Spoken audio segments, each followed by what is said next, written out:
Bem-vinda à aula 3 do curso do Direito Tributário, do primeiro. A gente vai começar agora fazendo uma breve recordação da outra aula do caderno. Bom, quem tem a competência de exigir tributo não é o judiciário, porque por meio de decisão judicial ele não cria tributo, uma vez que este tem função residual. Ou seja, ele deve ser acionado para resolver conflitos e garantir direitos fundamentais ao particular, visto que o Estado ele é soberano. O Executivo, por meio de ato administrativo, não pode também fazer a exigência de tributo. Ele tem a função de cobrar. Quem cria o tributo é o Legislativo por meio da lei. Mais especificamente, da lei ordinária. Bom, como foi falado ali, o Poder Executivo ele tem a função administrativa de cobrança. O Poder Judiciário tem função residual. E o Poder Legislativo, por meio da lei ordinária, exerce a função legislativa de criar ou instituir o tributo. É importante relacionar esses dois princípios, o princípio federativo e o princípio da separação dos poderes. Uma vez que o princípio federativo determina que o Estado é federal, é república federativa, ele divide os entes em federal, estatal, distrital e municipal, em âmbito nacional, da União, estadual, distrital e municipal. E em cada um desses entes existe o poder executivo, o judiciário e o legislativo. Executivo, judiciário, legislativo, executivo, judiciário, legislativo. E aqui, dentro do princípio federativo, existe a separação dos poderes. Aqui tem a frase: dever ser precede o mundo do ser. No caso, quem pertence ao mundo do dever ser é a lei, que qualifica todos os elementos necessários para que o Estado possa recolher os tributos. Ou seja, a lei prescreve em seu texto os elementos, os aspectos, ou, mais precisamente, a hipótese de incidência, que determinará quando o Estado pode recolher tributos. Ou seja, sem a lei que prescreve o recolhimento dos tributos, o Estado não pode fazê-lo. Quando ocorre o recolhimento, pertence ao mundo do ser. Esse recolhimento ele acontece quando o particular demonstra que praticou um evento que gerou riqueza para sua propriedade. Ou seja, particular pratica evento que demonstra riqueza. É o mundo do ser. Então, antes, o legislador prescreve na lei, no mundo do dever ser, e depois acontece no mundo ser, pode ser feita a cobrança de tributos.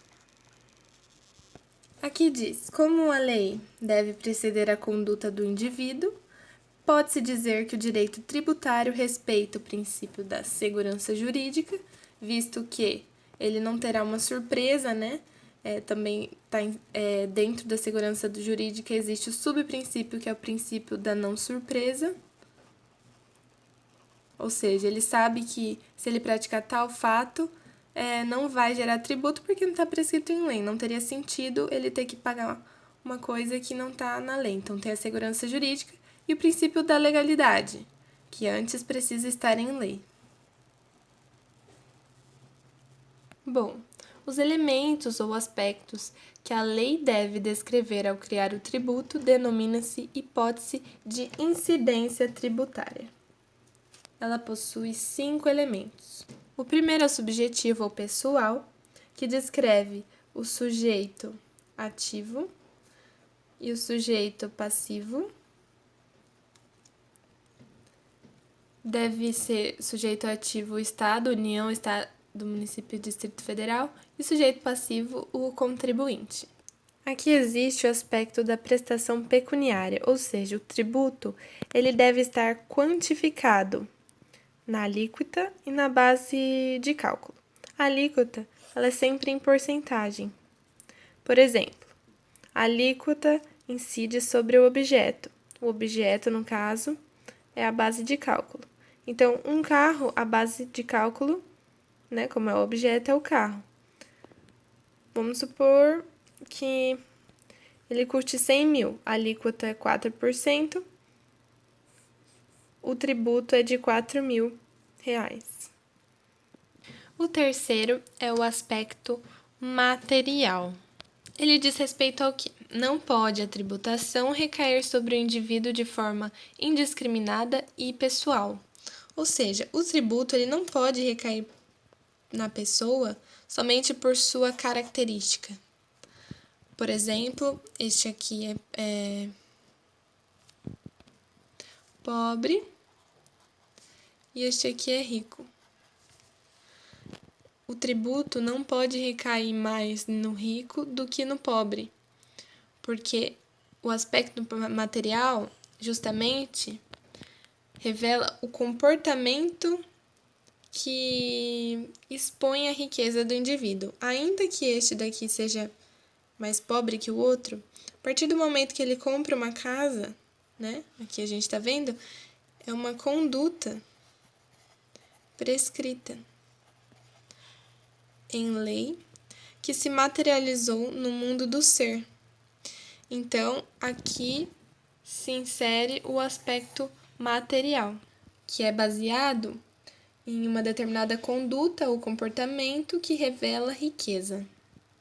Assim, pode-se dizer que o princípio da igualdade no direito tributário, ele não permite que a carga tributária seja distribuída de forma personalíssima, mas sim de forma indiscriminada, como a gente pode ver, este daqui é rico, mas quem comprou essa casa foi o mais pobre que, né, comparado a este, esse daqui é mais pobre, tem menos riqueza. O aspecto objetivo recai sobre ele porque ele demonstrou um comportamento que revela riqueza. Se esse que tem mais dinheiro não compra uma casa, não vai recair sobre ele. O aspecto material, ele se preocupa com a conduta do indivíduo que revela riqueza. A lei deve externizar essa preocupação de forma a descrever abstratamente a conduta. Assim, podemos perceber que aqui existe um fato gerador, que é no mundo do ser, tá vendo? Que corresponde à descrição abstrata da conduta geradora de riqueza. Ou seja, a lei descreveu que ao se comprar uma casa, né, a lei descreveu abstratamente essa conduta que demonstra riqueza, né, ao comprar uma casa, e ela pertence ao ser, porque ela está no mundo concreto, no fato. Então, por isso ele é um fato gerador, ele gera o que a lei prescreveu abstratamente. A lei deve conter também o aspecto temporal.